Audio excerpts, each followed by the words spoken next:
po sa atin. Yan, unang-una po kayo nagpapasalamat sa Panginoon muli na ako po ay nandito po sa unahan. Salamat po sa patuloy po na buhay na Kanya pong binibigay sa akin, patuloy pong nagagamit sa ministry po.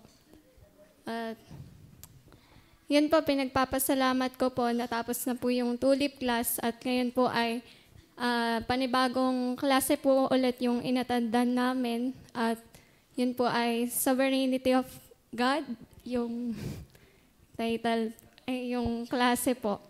Yun, nagpapasalamat ako sa Panginoon dahil biyaya po na makabilang po sa ganong klase kasi marami pong nagsasabi na mahirap daw po yun kasi nga po ang pag-aaralan po natin ay ang Panginoon.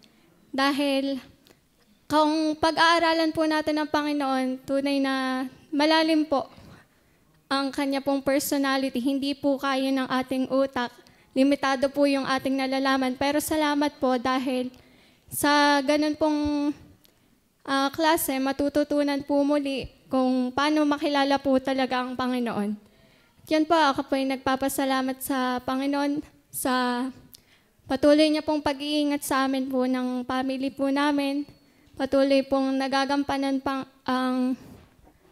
ang pagiging Kristiyano po. Yun po sa school po ako yung nagpapasalamat. Dahil hindi man ako makapagbahagi, ay nakikitaan po nila ako ng yung sa testimony nga po.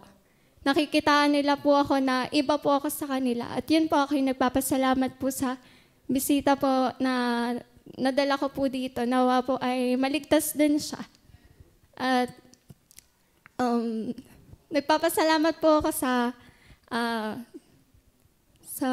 marami pong bagay. Yun lang po.